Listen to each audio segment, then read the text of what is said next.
Okay, let's dive right into this explainer and unpack how to best experience the upcoming August 12, 2026 total solar eclipse in Mallorca. This is a rare, absolutely magnificent celestial event, and it's already causing quite a stir across the Balearic Islands. Whether you're an astronomy buff or just someone looking for an unforgettable afternoon, we're going to break down exactly what you need to know from our sources to make the most of this spectacular day. Just imagine that perfect ring of light reflecting over the water. The awe-inspiring beauty of totality is something that won't grace the shores of Mallorca for another century. It's quite literally a once-in-a-lifetime phenomenon for the island, so you definitely want to be ready for it. So here's our roadmap for today. We'll be looking at a century in the making, the logistical chaos on the ground, the Safe Eclipse Initiative, the official observation zones, the luxury of calm, and finally, preparing for totality.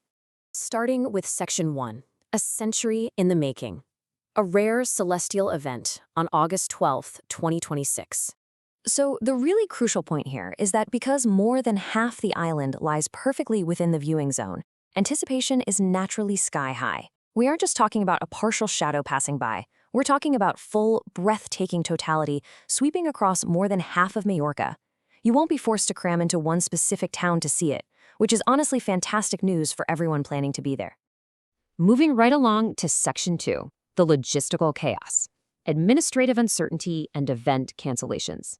There's this fascinating contrast going on right now between the unbothered, unstoppable calm of the cosmos and the very real administrative panic happening on the ground.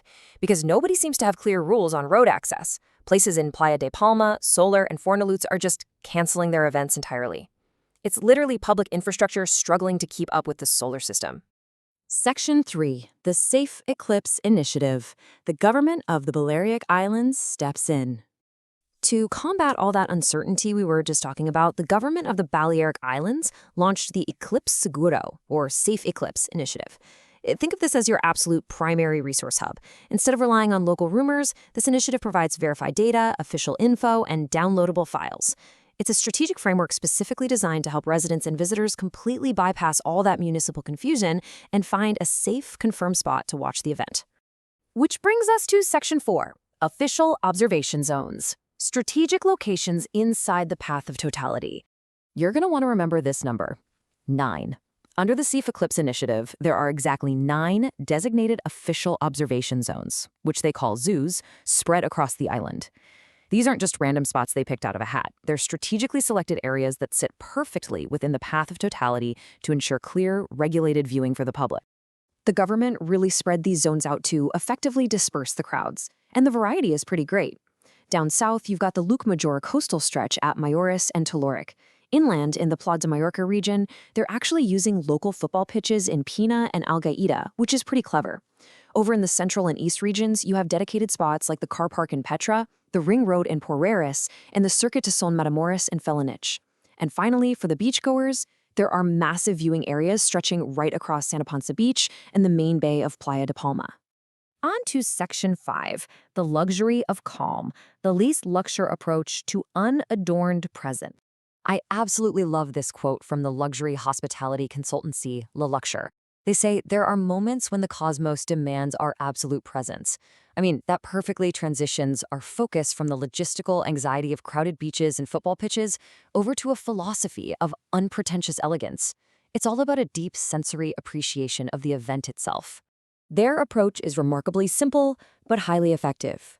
Let the island sort out its own logistics while you just enjoy a pre-confirmed, tranquil spot. The goal here is to completely decouple your experience from any administrative panic. You can do this by securing a private terrace, a quiet coastal stretch, or even arranging a private yacht charter out on the water. And, if a boat isn't your style, they pragmatically offer high-elevation cliffside tables as an equally breathtaking alternative. The whole strategy is built on guaranteeing 0 arrival day surprises. Your afternoon is just completely sorted. And finally, Section 6, preparing for totality, experiencing the phases of the eclipse. Both the government's guides and Luxure's curatorial principles emphasize tracking the 3 essential astronomical phases of how this eclipse actually works. First up is the penumbra. This is when the moon's outer shadow begins its transit across the sun, taking that very first subtle bite out of the light.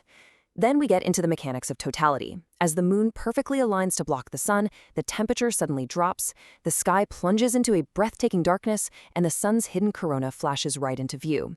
Finally, we have the return, as the celestial bodies continue their orbital dance, restoring daylight to the island. Understanding these mechanics really enriches what you're actually witnessing up there. So the absolutely crucial point when preparing for those 3 phases is to limit your distractions down to the bare essentials. All you truly need are solar-certified glasses for safety and a clear, concise astronomical timing guide so you know exactly when that penumbra shifts into totality. By stripping away all the sensationalized distractions and just relying on your glasses and a timing guide, you leave literally nothing standing between you and the cosmos. It really is a fascinating choice between relying on public infrastructure and seeking out private tranquility. The eclipse itself is going to be majestic no matter what, but this leaves me wondering, when that shadow finally falls on August 12th, how will you choose to witness it? Will you brave the energetic crowds of the official zones, or secure a quiet corner of the island to take it all in? Whatever you decide, make sure you plan ahead, stay safe, and enjoy the show.